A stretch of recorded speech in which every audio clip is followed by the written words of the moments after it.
Hey there, kindergarten and first graders. It's Miss MacLean. I just want to say I miss you all so much. I wish we were back at Little Harbor in the gymnasium doing some fun things. But you can still do some fun things at home and find ways to stay active just as if you were back in the PE classroom or the gym with Mr. McGrimley and I. Anyways, this week we're going to talk about goal setting. So watch this video and I'm going to talk a little bit about setting goals. So we're going to spend some time and talk a little bit about goal setting and what it means to set a goal. You're probably wondering, well, what does that mean? When you set a goal, that means you want to get better at something and work towards something. So you practice so you can achieve that goal. For instance, I'm going to practice juggling a soccer ball. So my goal is I want to see if I can juggle a soccer ball 20 times. So that's my goal. Now it's your turn to set a goal. What do you want to get better at and what do you want to practice? So when you set a goal, there are 5 steps that we want you to remember. Number 1, get a plan. What do you want to get better at? What do you want to achieve? So what's your goal going to be? Step number 2. 1 step at a time. It takes some practice, so you're going to have to practice your goal a couple of times in order to achieve it.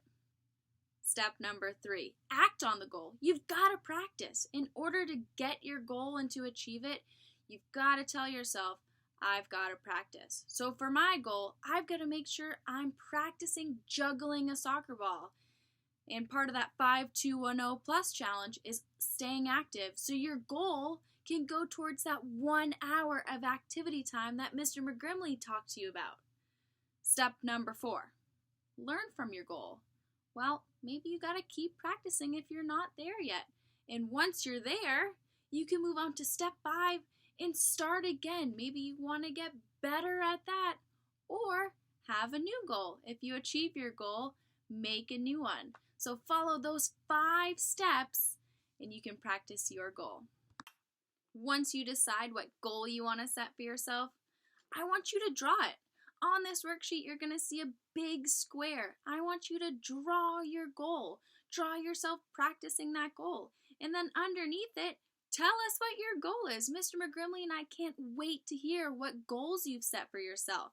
And when we go back to school, we can't wait to hear about you practicing it and if you've achieved it. So, it should look something like this. My goal, remember, was to juggle a soccer ball. So I drew myself juggling a soccer ball. And then on the bottom, I wrote, my goal is to juggle a soccer ball 20 times. So there's my goal. I can't wait to hear about all the goals that you've set for yourselves. And I just want to say I miss you so much. And I can't wait to see you all. Good luck on these goals. I know you can do it. See you later.